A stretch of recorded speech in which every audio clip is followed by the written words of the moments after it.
समर्थ बाबा जुमदेव जी ने बाबा हनुमान जी की प्राप्ति करने के पश्चात वे मानव के दुख दूर करने लगे, लेकिन उस कृपा से मानव के दुख पूरी तरह नष्ट नहीं हुए। इसलिए उन्होंने ऐसी शक्ति का संशोधन करना प्रारंभ किया जो मानव के सभी प्रकार के दुख दूर कर सके।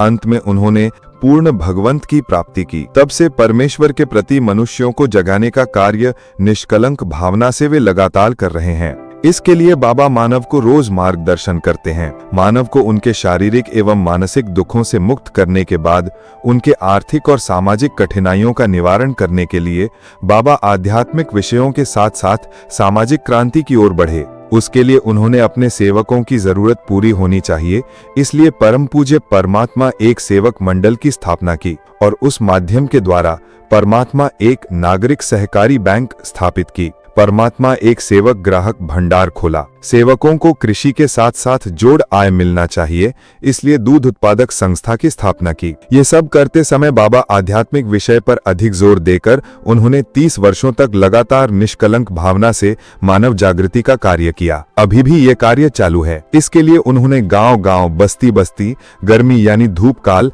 बरसात यानी बरसात अथवा ठंड यानी शीतकाल के दिनों की परवाह न करते हुए पैदल, खच्चर, चक्का, बैलगाड़ी, बस इत्यादि साधनों से यात्रा की।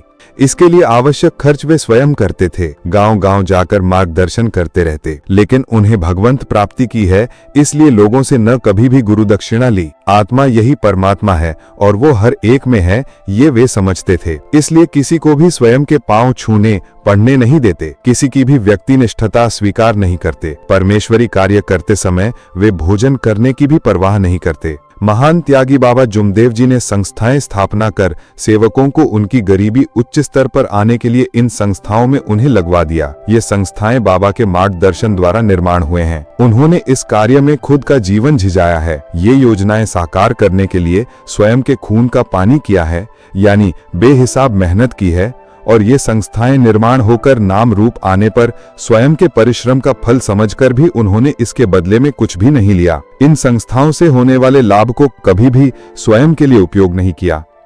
इतना बड़ा कार्य, तब भी उन्होंने इन संस्थाओं की ओर से कुछ नहीं लिया, बल्कि वे और मंडल के सदस्य तैयार करते समय स्वयं छोटी छोटी बातों पर ध्यान देकर वो पूर्ण करने के लिए भी परिश्रम किया। इस पर से उन्होंने किए हुए त्याग की आप सेवक कल्पना कर सकते हैं। इतना ही नहीं, समर्थ बाबा जुमदेव जी ने अपने सभी सेवकों को स्वावलंबी यानी आत्मनिर्भर जीवन जीने के लिए सिखाया है। उनके आरण्यक यानी व्यवहार में स्वयं जैसा त्याग निर्माण किया है। बाबा ने दिए हुए तत्व, शब्द और नियमों के व्यवहार से सेवकों के जीवन में त्याग ही निर्माण हुआ है और इसलिए मंडल द्वारा अस्तित्व में आई सभी संस्थाएं प्रशांत पथ पर हैं। उन्होंने अपने जीवन में निरंतर त्याग करने के कारण उन पर परमेश्वर की कृपा आई है। परमेश्वरी कार्य के लिए बाबा निरंतर त्याग करते आए हैं।